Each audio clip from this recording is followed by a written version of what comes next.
अस्सलाम वालेकुम friends, welcome back my YouTube channel cook with Mariam. बिस्मिल्लाहिर्रहमानिर्रहीम। जैसा कि आपको पता है सर्दियाँ आ रही हैं और फ़िश तो हर घर में शौक से खाई जाती है। फ़िश बनाने से पहले फ़िश वॉश करने का तरीका आप सीख लें।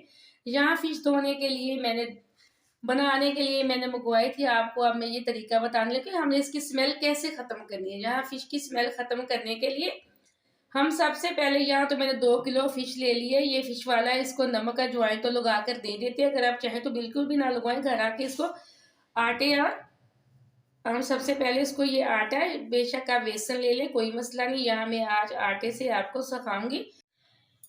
बेसन किसी घर में पड़ा होता है, किसी घर में नहीं। आटा तो माशाल्लाह हर घर में मौजूद होता है। इसी के साथ हम थोड़ा सा डाल लेंगे सिरका। अगर आपके पास सिरका नहीं तो आप नींबू का भी इस्तेमाल कर सकते हैं, कोई मसला नहीं। अब हम अच्छे से इसको लगा देंगे। माशाल्लाह बहुत आसान रेसिपी। आप फिश को इस तरीके से धोएंगे घर में तो यकीन करें इसकी स्मेल बिल्कुल ख़त्म हो जाएगी। आप खाने को भी आपका दिल करेगा।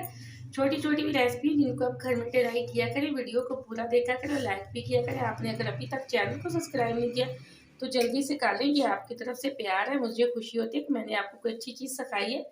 माशाल्लाह ये देखें मैंने सारी फिश को इस तरह आटा और सिरका लगा दिए। इसको तकरीबन 15 मिनट के लिए हम छोड़ देते हैं। 15 मिनट बाद हम इसको अच्छे से वॉश करेंगे। यहाँ 15 मिनट हो चुके हैं। हमें आटा और सिरका लगा के छोड़े हुए फिश को अब हम इसको खुले पानी के अंदर धोएंगे।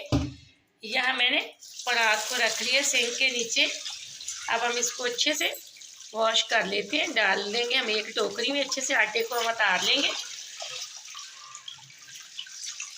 इस तरीके से हम हाथों की मदद से आटे को बिल्कुल उतार के साफ कर लेंगे। ये देखें माशाल्लाह एकदम से इसके अंदर जो ब्लड था वो भी बिल्कुल ख़त्म हो चुका है। इसकी स्मेल भी बिल्कुल अच्छे से ख़त्म हो चुकी है। इस तरीके से मैं सारी फ़िश साफ़ कर लेती हूँ, फिर मैं आपको दिखाती हूँ इसकी फाइनल लुक। यहाँ मैंने सारी फ़िश अच्छे से धो ली है। ये देखें माशाल्लाह एकदम से इसकी स्मेल बिल्कुल ख़त्म हो चुकी है। बिल्कुल इसका जो ब्लड था वो भी ख़त्म हो चुका है। अब ये छोटी सी रेसिपी है, इसको लाजमी घर में ट्राई करना। कमेंट में मुझे बताना कि इस तरीके से आपकी फ़िश धोकर आपने कैसी फ़िश मज़े की बनी है। और दूसरी बात ये, आप इसको अच्छे से धोकर इसको फ्रीज़र में रख लें, किसी बॉल के अंदर डाल के कल बनाएं या परसों। फ़िश को हमेशा लाकर फ़ौरन ना बनाया करें, इसका टेस्ट नहीं होता है। इसको 1-2 दिन के बाद ही बनाया करें। माशाल्लाह बहुत मज़े की बनती है। आप इस रेसिपी को लाजमी ट्राई करना। मुझे अगली रेसिपी के लिए इजाज़त। अल्लाह हाफ़िज़।